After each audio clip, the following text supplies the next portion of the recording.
This week's Torah portion, VaEra, begins Moses' mission as the leader of the people in Egypt, and as he tries to go to Pharaoh, and he does so repeatedly, to let his people go, to let God's people go to freedom, to begin their journey to the Promised Land. And as we recognize from one of the more famous sections of the entire 5 books of Moses, the plagues begin in Egypt, and they only serve at the beginning to harden Pharaoh's heart.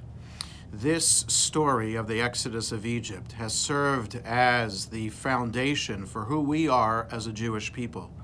Everything that we do Jewishly is based on the idea of remembering the Exodus from Egypt. The first pages of the Talmud in this new Daf Yomi, page-a-day cycle, focuses on the idea in one part about how we need to mention and reference the Exodus from Egypt in our prayers in the evening. It serves as a focus both in the evening and in the morning service. It serves as the focus of Kiddush when we sanctify the Shabbat day over the glass of grape juice or wine. We mention the Exodus from Egypt. Had it not been for the Exodus from Egypt, we would not be free, we would not be a Jewish people.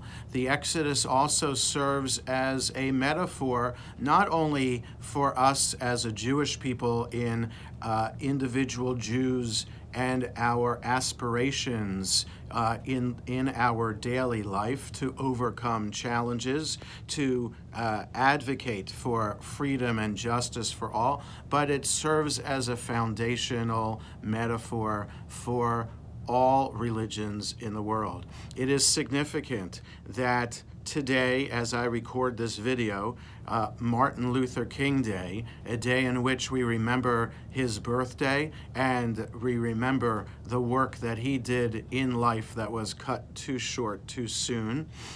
We understand that it is significant that Martin Luther King Day always falls in the Jewish calendar around the time of these readings from the book of Exodus, because Reverend King himself, as a preacher in the South, as a preacher growing up with the African American community and understanding the ancient spirituals that served as a unifying force within the African American community, those spirituals also referenced Exodus from Egypt, go down to Pharaoh, let my people go, and served as hope and faith for the African American population in America.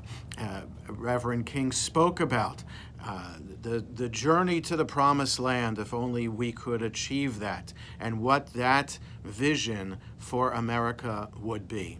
In his memory, and in as we read these portions from Exodus again, let his memory be an inspiration to us. Let these portions from Exodus be an inspiration to us to always strive for that vision of the Promised Land in our lives. Shabbat Shalom.